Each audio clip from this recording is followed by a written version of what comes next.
Alright, so we're going to look at adding and subtracting rational numbers, meaning numbers that can be written as fractions. Alright, so we've been asked to find the sum of these different expressions, but to represent them as fractions. So let's do that. So we're going to add 3 and 6, which I'm sure most of you know how to do. Now, a visual of adding 3 and 6 would be to start on the number line, add our first number, 3.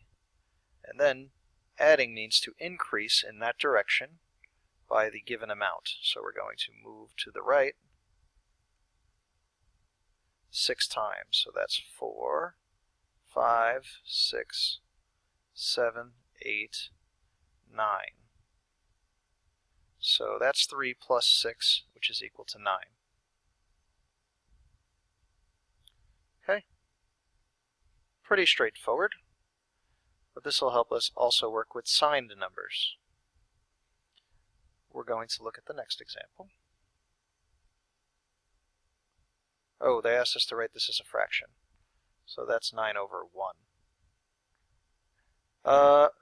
Now, normally you wouldn't write it as a fraction, but we are asked to express it as a fraction. So let's take a look if we can identify any patterns here. 3 as a fraction is also 3 over 1, and 6 as a fraction is 6 over 1.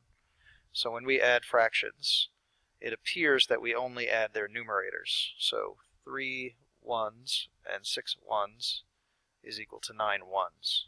All right, we'll see if that makes sense later on. Let's take a look at the next example.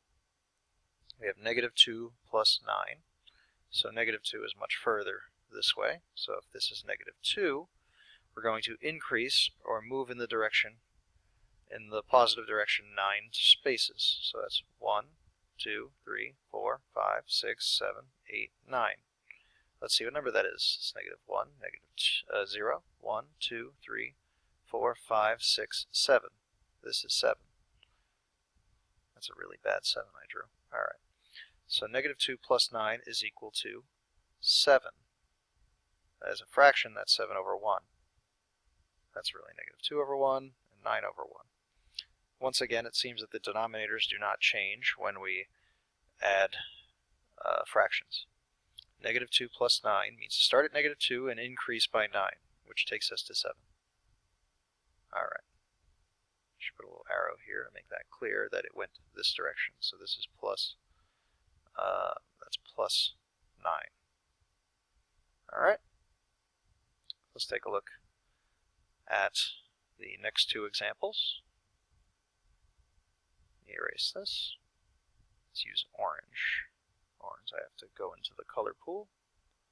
Alright, so what is 5 plus negative 3? So, starting at 5, once again, we're going to increase by a negative number. But if we increase by 3, we would go to the right. But negative 3, we go to the left. So that's 1, 2, 3. So 5 plus negative 3 is 4, 3, 2.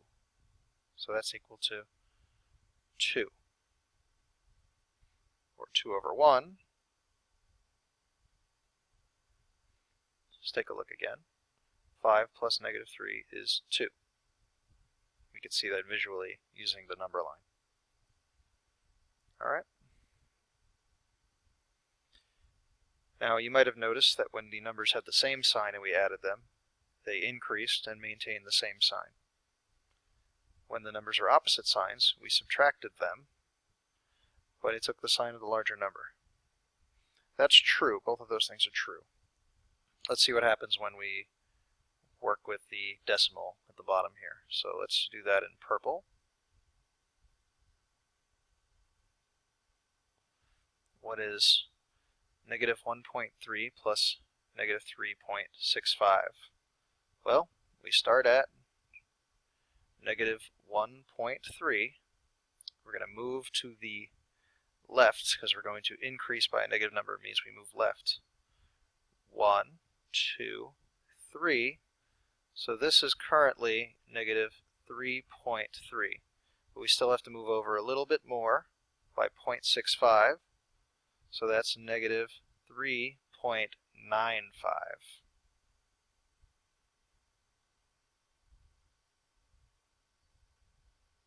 Okay. Let's take a look at that as fractions. for the sake of making sure we can do this appropriately. Also, you'll notice once again, oh, I'm sorry, that's negative. Let me go back here. Some of these little mistakes here. That should actually be negative 4.3, because this would be negative 2.3, 3.3, 4.3, then moving over another 0.65, negative 4.95. Excuse me, negative 4.95. Okay, so let's take a look at these as fractions, see if that still works. Negative 1.3 would be negative 13 over 10. Negative 365, or 3.65, is negative 365 over 100. And that should be equal to negative 4.95 over, negative 495 over 100.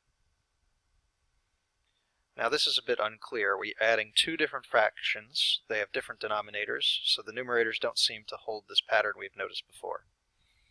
Now we can make these into an equivalent fraction by multiplying the top and bottom by 10, making this into a negative 130 and negative 100. Now let's see if this still works. What is negative 130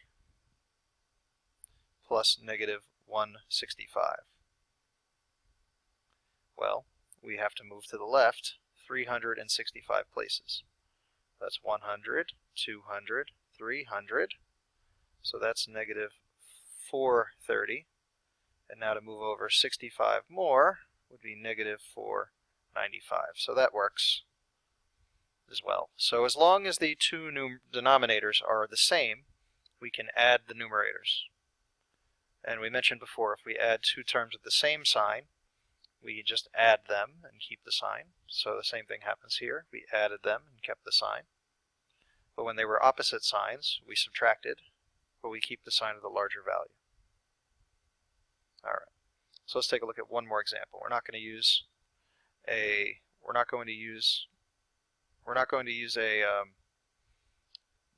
numbers this time. We're going to use fractions. So first thing we might have noticed already is that you can only add or subtract numerators of fractions if they have the same denominator. So we're going to keep that in mind at the next set.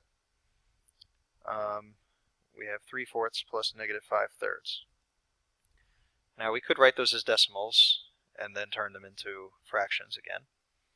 Or we could just use a calculator. So let's do that. To use fractions, we press alpha, y equals numerator over denominator. So that's 3 over 4 plus, let's make another fraction. Alpha y equals, and over d, that's negative 5 over 3. If we add those, we get negative 11/12. Alright, so that's a bit odd. And that means that these denominators should really be 12s. We can try and make that happen. One way to do that is to multiply the denominator. We're going to multiply both fractions by the same value. Each fraction by a different value for the numerator and denominator. But we need the denominators to be the same. One way to always make them the same is to multiply them by each other's denominator. So let's do that now. Multiply this one by 3, the top and the bottom by 3. And this one we're going to multiply the top and bottom by 4. That way we get 9/12 plus negative 20/12. So the denominator we know is going to be the same. And what's 9 plus negative 20? Well, starting at 9, we move to the left 20 places. So that would go 9 down to 0, and then 11 more down to negative 11. Okay? Let's look at subtraction. Oh, whoops, forgot some more notes here.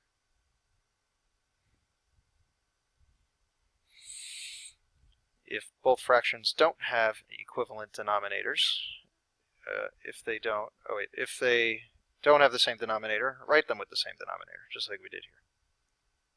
Let's take a look at subtraction. Alright, so subtraction works a little differently. We are going to start at 3, and we're going to take away 6. So instead of increasing by 6, we're going to take away 6, meaning move in the opposite direction. So subtraction means to move in the opposite direction. So moving this way, 6, that's to 0, negative 1, negative 2, negative 3. So this is equal to negative 3. Now I don't know if you noticed, but this is the same thing as adding 3 and negative 6, meaning to start at 3 and move in the opposite direction, 6.